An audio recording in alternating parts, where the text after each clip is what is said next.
Dear students, आज की इस हायर परचेज सिस्टम की क्लास में आपका स्वागत है, अभिनंदन है। In today's class of higher purchase system we will discuss about an important topic, that is default in payment of installments. Let us start today's topic. Dear students, as discussed earlier in the videos on hire purchase system, the ownership of goods remains with the vendor till the payment of last installment. यानी कि जो ownership है, जो मालिकाना हक है, वो विक्रेता के पास ही रहता है जब तक अंतिम किस्त का भुगतान न कर दिया जाए। अंतिम किस्त से पहले, लास्ट इंस्टॉलमेंट से पहले यदि हायर परचेजर इंस्टॉलमेंट्स की पेमेंट करने में फेल रहता है, इंस्टॉलमेंट्स की पेमेंट समय पर नहीं कर पाता है, तो हायर वेंडर के पास गुड्स को रीपोजेस करने का अधिकार आ जाता है। He can take the repossession of complete or a part of goods sold. यदि हायर वेंडर कंप्लीट गुड्स को वापस मंगवा लेता है, तो ऐसी स्थिति में हायर परचेजर के पास उसको हुए लॉस को राइट ऑफ करने के सिवा कोई अल्टरनेट वहां पर शेष नहीं रहता है।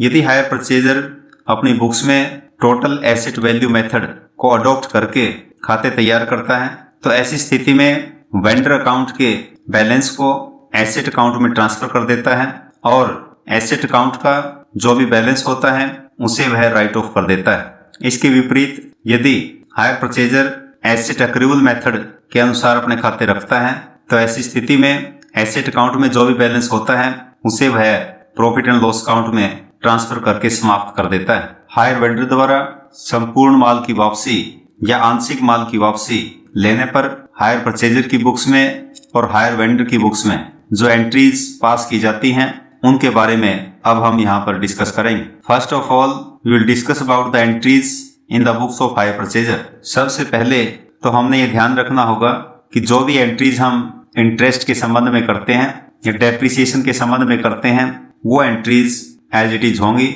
उनमें किसी प्रकार का कोई परिवर्तन वहां पर देखने को नहीं मिलेगा। जैसे इंटरेस्ट के बारे में हम पहले एंट्री करते आए हैं कि interest account debit to hire vendor, तो ये एंट्री ऐसे ही होगी, क्योंकि जो डिफॉल्ट की बात यहाँ पर आती है वो नॉर्मली जब इंस्टॉलमेंट देनी होती है तो उस समय पेमेंट्स में डिफॉल्ट की बात सामने आती है। इसलिए जो इंटरेस्ट की एंट्री होती है, मान लीजिए कि ईयरली इंस्टॉलमेंट्स यहाँ पर हैं, तो ईयर के एंड में इंटरेस्ट की एंट्री यों की त्यों हम करते हैं, क्योंकि इंटरेस्ट तो हायर वेंडर चार्ज करता ही है, इसलिए इंटरेस्ट की एंट्री वहां पर पास की जाती है। और ठीक इसी प्रकार से डेप्रिसिएशन की एंट्री भी हायर परचेजर की बुक्स में वो एज इट इज की जाती है, सेम एंट्री वो पास की जाती है। और उसके लिए एंट्री जो होती है उसके बारे में आप जानते हैं कि depreciation account debit to asset account. Machinery है तो मशीनरी अकाउंट हम यहाँ पर लिख देते हैं, और कोई और एसेट है तो उसका नाम यहाँ पर लिखा जाता है। तो ये तो बात हो गई इंटरेस्ट और डेप्रिसिएशन की एंट्रीज के बारे में। और अब हम यहाँ पर डिस्कस कर रहे हैं कि जो हायर वेंडर का अकाउंट है उस अकाउंट को हम एसेट अकाउंट में ट्रांसफर कर देते हैं, कि जो कुछ भी राशि हमने हायर वेंडर को पे करनी है, जो भी बैलेंस वहां पर हायर वेंडर के अकाउंट में हमें दिख रहा है, उस बैलेंस को हम एसेट अकाउंट में ट्रांसफर कर देते हैं। लेकिन ये ध्यान रखना है कि जो वेंडर्स अकाउंट का बैलेंस है वो आफ्टर इंटरेस्ट हमने ट्रांसफर करना है, यानी कि यदि इंस्टॉलमेंट्स एनुअल हैं तो इस वर्ष का पूरा इंटरेस्ट हमने उसमें लगा लेना है पहले, और उसके बाद जो बैलेंस बनता है उस बैलेंस को हमने यहाँ पर ट्रांसफर करना होता है। और एक इम्पोर्टेंट बात यहाँ पर आपने ध्यान रखनी है, वो ये है कि गुड्स का कंप्लीट रिपोजेशन हो जाता है, तो ऐसी स्थिति में हायर वेंडर का जो टोटल बैलेंस है उसे हम यहाँ पर एसेट अकाउंट में ट्रांसफर कर देते हैं। लेकिन जब गुड्स का पार्शियल रिपोजेशन होता है, यानी कि आंशिक वस्तुएं वापस ली जाती हैं, तो ऐसी स्थिति में जो प्रोपोर्शनेट अमाउंट बनेगा उसकी कैलकुलेशन हमने करनी होती है। मान लीजिए आधी गुड्स वापस ली गई हैं, तो ऐसी स्थिति में वेंडर्स अकाउंट का हाफ बैलेंस ही वहां पर ट्रांसफर किया जाता है। तो एंट्री हमारी हो जाएगी vendor's account debit to asset account for vendor's account debited with the amount of asset transferred to the vendor. तो इस एंट्री को पास करने के बाद अगर कंप्लीट रिपोजेशन ऑफ गुड्स है तो वेंडर अकाउंट यहाँ पर बंद हो जाता है। फिर हम सेकंड एंट्री यहाँ पर एसेट अकाउंट में करते हैं। तो सेकंड एंट्री में जो एसेट अकाउंट का बैलेंस है उस बैलेंस को हम प्रॉफिट एंड लॉस अकाउंट में ट्रांसफर कर देते हैं, और एंट्री जो होती है वो profit and loss account debit to asset account इस प्रकार से एंट्री यहाँ पर की जाती है। और नरेशन में हम लिख देते हैं for loss on reposition of asset by the vendor. तो वेंडर ने वस्तुओं को रिपोजेस कर लिया है, इसलिए यहाँ पर लॉस हो गया है। उस लॉस को हमने प्रॉफिट एंड लॉस काउंट में ट्रांसफर करना होता है, इसलिए प्रॉफिट एंड लॉस काउंट को यहाँ पर डेबिट किया है। अब यहाँ पर भी एक और इम्पोर्टेंट बात आपने ध्यान रखनी कि जो एसेट काउंट को हम यहाँ पर ट्रांसफर कर रहे हैं, तो ट्रांसफर करने से पहले आपने डेप्रिसिएशन यहाँ पर लगा देनी है, यानी कि after providing the depreciation the asset account should be transfer to profit and loss account. तो ये हमने विशेष तौर से यहाँ पर ध्यान रखना है। और फिर एक और इम्पोर्टेंट बात मैं यहाँ पर बताना चाहता हूँ कि यदि वस्तुओं का रिपोजिशन पार्शियल है, यानी कि आंशिक वस्तुएं वहां पर वापस ली गई हैं, जैसे मान लीजिए 6 कंप्यूटर हमने खरीदे थे और 3 कंप्यूटर वापस ले लिए गए हैं और 3 कंप्यूटर हमारे पास हैं, तो ऐसी स्थिति में जो हाफ बैलेंस है वो आगे कैरी फॉरवर्ड होगा। ये बड़ी इंपॉर्टेंट बात है जो आपने यहाँ पर ध्यान में रखनी।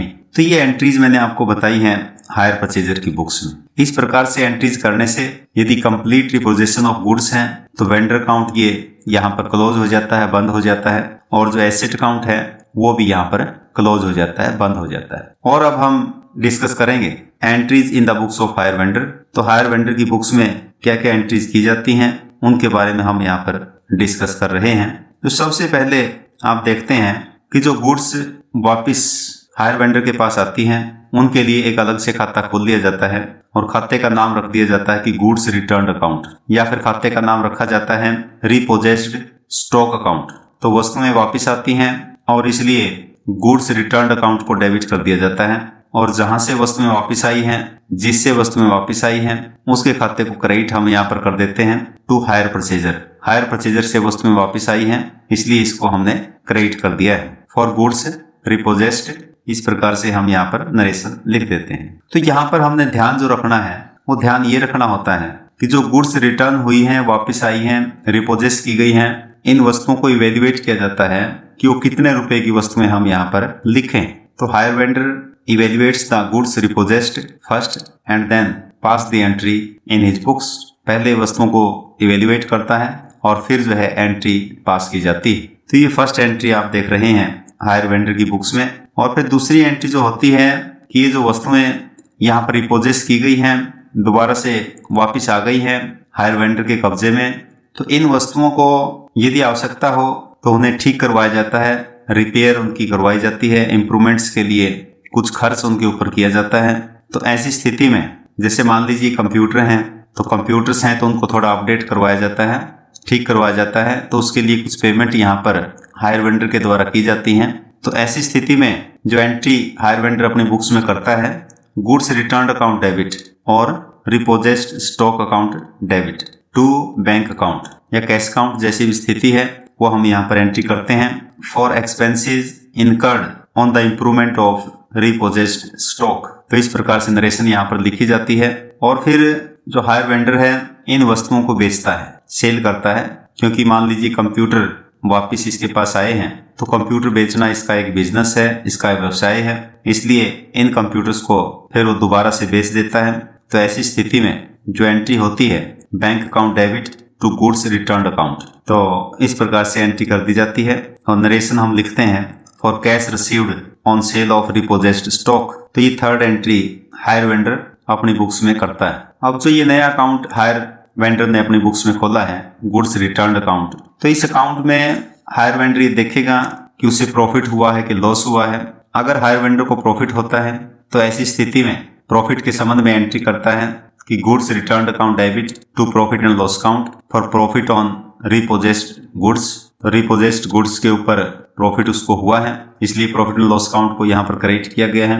और अगर लॉस होता है तो प्रॉफिट एंड लॉस अकाउंट को डेबिट कर दिया जाता है और टू गुड्स रिटर्न अकाउंट लिख दिया जाता है for loss on repossessed goods. तो इस प्रकार से ये एंट्री लॉस के संबंध में पास की जाती है। यहाँ पर आप देख रहे हैं कि जैसे ही प्रॉफिट और लॉस की एंट्री यहाँ पर हम पास कर देते हैं, इसके उपरांत गुड्स रिटर्न अकाउंट वो क्लोज हो जाता है, बंद हो जाता है। एक इलुस्ट्रेशन के माध्यम से इन सभी एंट्रीज को हम पुनः समझने का प्रयास करेंगे। Madras transport company purchased A truck from Shimla motor company on 1st April 2015 for ₹1 lakh on hire purchase system. ₹25,000 were paid at the time of purchase and the balance was to be paid in 3 annual installments of rupees 30,000 each.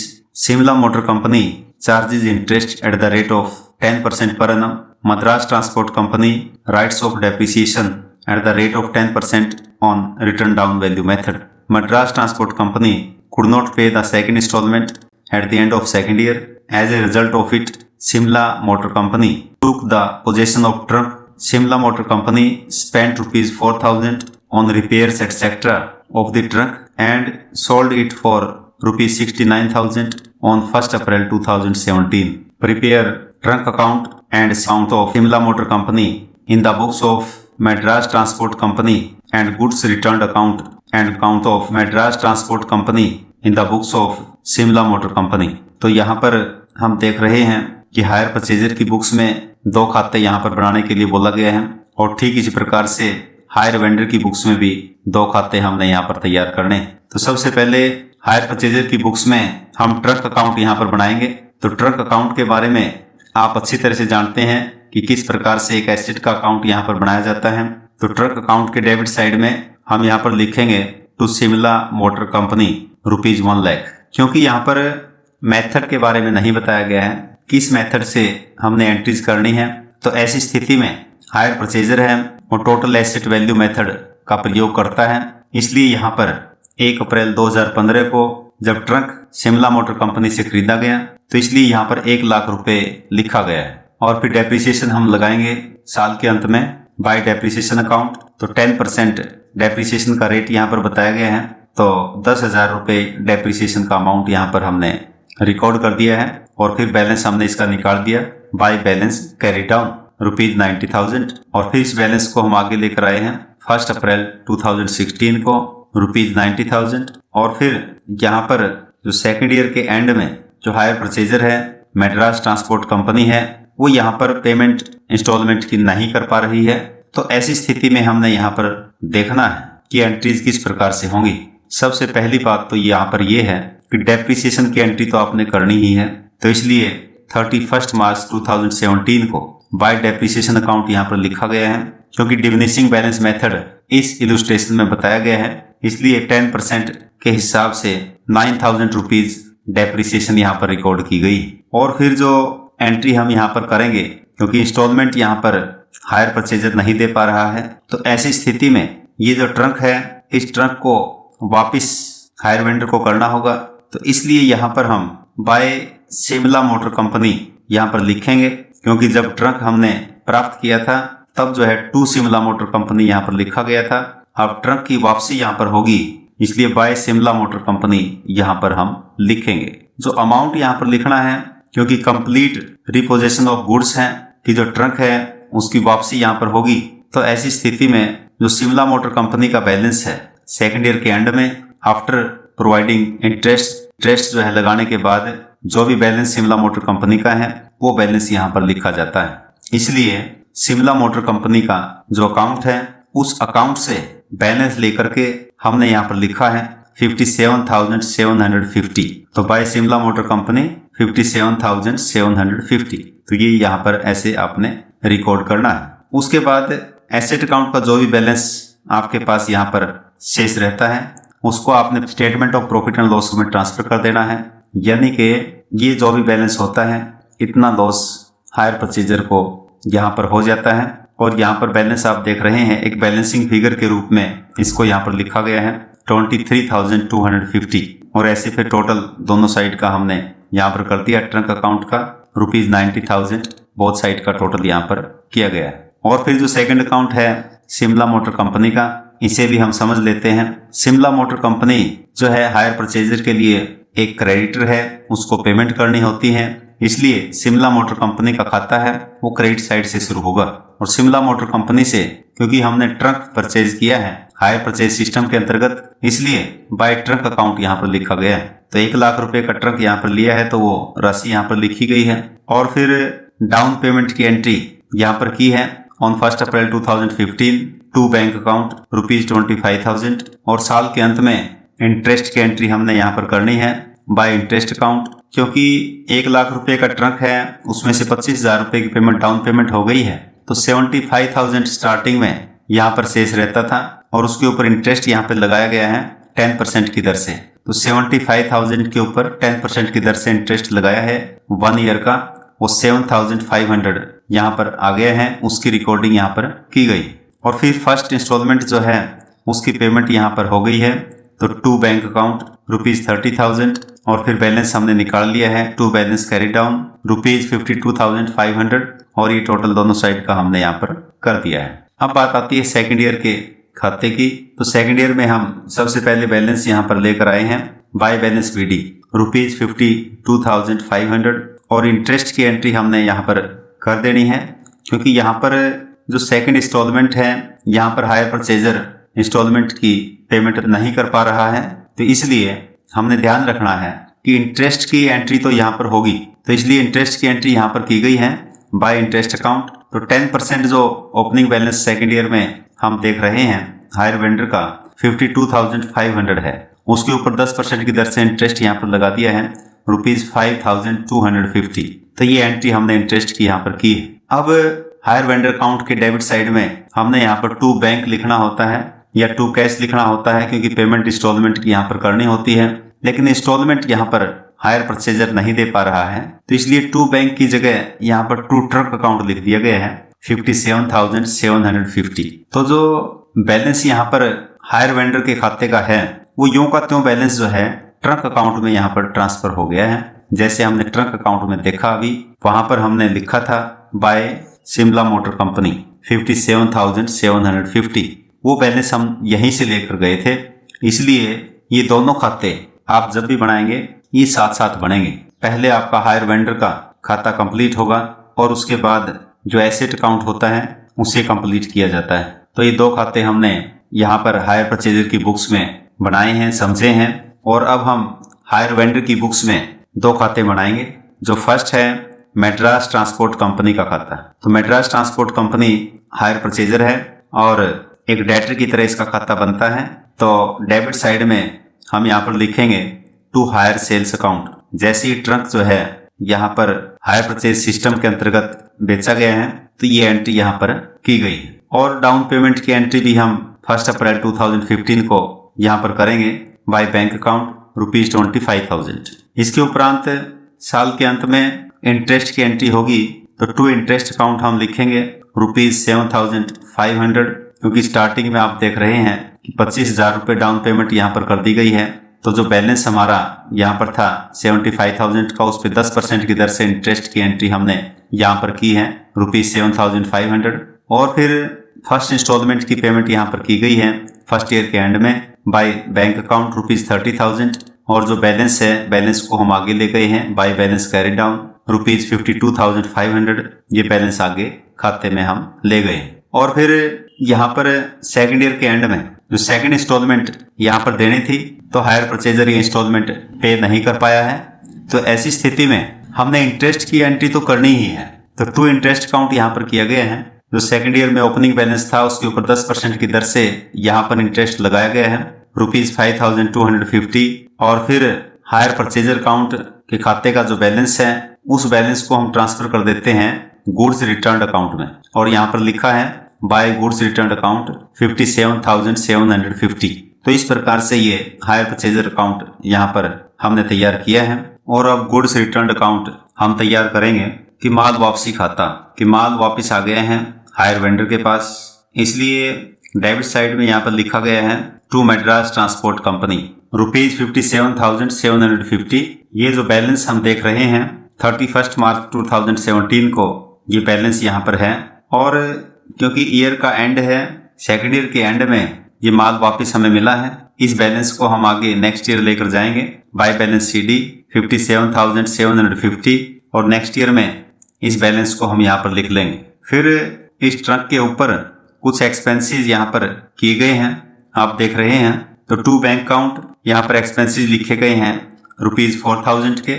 और फिर truck को बेच दिया गया है, 1 अप्रैल को ही truck को बेच दिया गया है। तो बाय बैंक अकाउंट सेल्स यहाँ पर लिख दिया गया है 69,000 में इस ट्रक को बेच दिया गया है। और इसमें आप देख रहे हैं कि जो बैलेंसिंग फिगर है, बैलेंसिंग फिगर यहाँ पर आप देख रहे हैं उसे statement of profit and loss में ट्रांसफर कर दिए गए हैं। लिखा गया है ₹7,250 बैलेंसिंग फिगर के रूप में यहाँ पर ये लिखा गया है। तो ये फायदा यहाँ पर हायर वेंडर को स्पष्ट नजर आ रहा है, क्योंकि ट्रक उसको वापस मिला है 57,750 का और 4,000 रुपए उसने उसके ऊपर खर्च कर दिए हैं। इस प्रकार से उसके 61,750 रुपए का खर्च टोटल जो है ट्रक के ऊपर आया है। लेकिन ट्रक बिक गया है यहाँ पर आप देख रहे हैं 69,000 का, इसलिए 7,250 रुपए फायदा हायर वेंडर को यहाँ पर हुआ है। और ये दोनों साइड का बैलेंस हम देख रहे हैं कि वो बराबर हो गया है। गुड्स रिटर्न अकाउंट यहाँ पर बंद हो गया है। तो ये था हमारा सेकंड अकाउंट। तो इसमें हमने देखा कि जो ट्रक वापस हुआ है उसके संबंध में क्वेश्चन में वैल्यूएशन के बारे में कुछ नहीं दिया गया था, इसलिए हमने जो हायर परचेजर अकाउंट का बैलेंस था उसी को हमने वैल्यू ऑफ गुड्स, इनकी वैल्यू ऑफ ट्रक इसमें मान लिया है। और इसी प्रकार से आपने आगे अजम्पशन ये लेकर चलनी है कि अगर क्वेश्चन में गुड्स रिटर्न के बारे में, उनकी वैल्यू के बारे में अगर कुछ ना दिया हो तो हायर परचेजर के अकाउंट का जो बैलेंस होता है उसी को वैल्यू ऑफ गुड्स मान लिया जाता है, जैसा इस इलस्ट्रेशन में हमने यहाँ पर माना है। और अब आज की क्लास का इम्पोर्टेंट पार्ट हम यहाँ पर डिस्कस कर रहे हैं कि कौन कौन से क्वेश्चन ऐसे बनते हैं जो एग्जामिनेशन पॉइंट ऑफ व्यू से इम्पोर्टेंट है। सबसे पहला तो थ्योरेटिकल क्वेश्चन आज की क्लास में बनता है वो है what is meant by goods return account. Goods return account से आप क्या समझते हैं? गिव अकाउंटिंग ट्रीटमेंट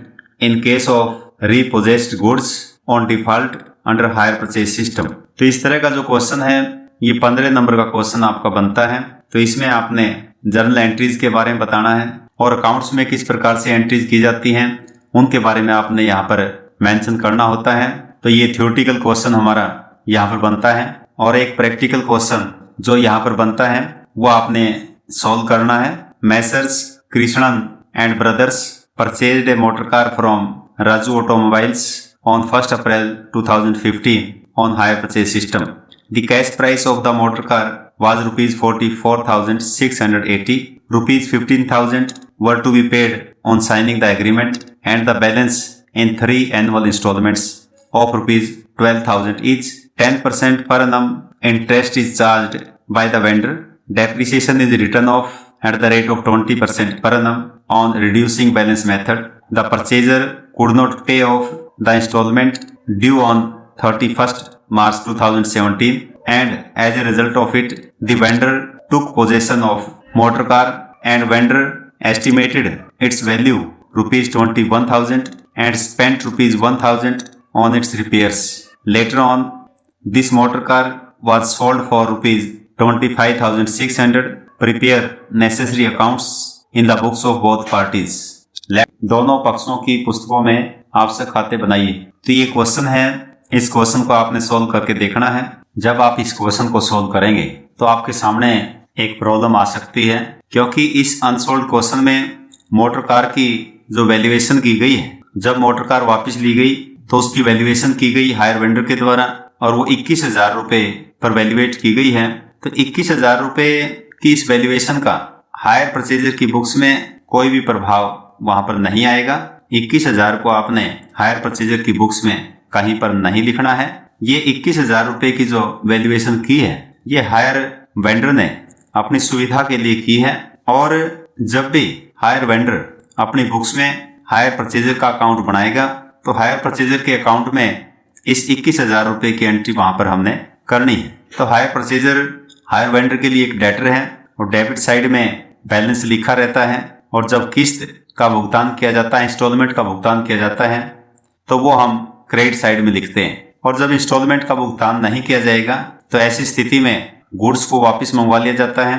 तो यहाँ पर जब हम एंट्री करेंगे 31 मार्च 2017 को बाय गुड्स रिटर्न अकाउंट, तो वहां पर आपने 21,000 का अमाउंट लिखना है और फिर रिमेनिंग जो बैलेंस रह जाएगा after providing interest of second year, उस बैलेंस को आपने प्रॉफिट एंड लॉस अकाउंट में ट्रांसफर करना है। तो ये जो balance profit and loss account में हम ट्रांसफर करेंगे वो एक बैलेंसिंग फिगर के रूप में अमाउंट आपका आएगा। वो इस क्वेश्चन में आएगा ₹1,712.80। तो इसे आपने प्रॉफिट एंड लॉस अकाउंट में ट्रांसफर कर देना है। और इसके बाद जो गुड्स रिटर्न अकाउंट यहाँ पर बनेगा उसमें आपने 21,000 रुपए इनके 21,000 रुपीज से गुड्स रिटर्न अकाउंट को डेबिट करना है। To messrs Krishnan and brothers 21,000 वहां पर आपने लिखना है और फिर बैलेंस हम आगे लेके जाएंगे और फिर 1,000 रुपए इस मोटर कार के ऊपर खर्च किए गए हैं और फिर ये मोटर कार बेच दी गई है 25,600 में और जो बैलेंस यहाँ पर रहेगा वो प्रॉफिट एंड लॉस अकाउंट में ट्रांसफर किया जाएगा ₹3,600। तो ये फायदा यहाँ पर हायर वेंडर को होगा और उसकी एंट्री यहाँ गुड्स रिटर्न अकाउंट के डेबिट साइड में की जाएगी। बाकी जो रिमेनिंग क्वेश्चन है उसको आप आसानी से सॉल्व कर सकते हैं। इसे आप सॉल्व करके अवश्य देखें और इसके आंसर्स भी यहाँ पर दिए गए हैं। Thank you very much for joining the class. Have a nice and wonderful day. जय हिंद।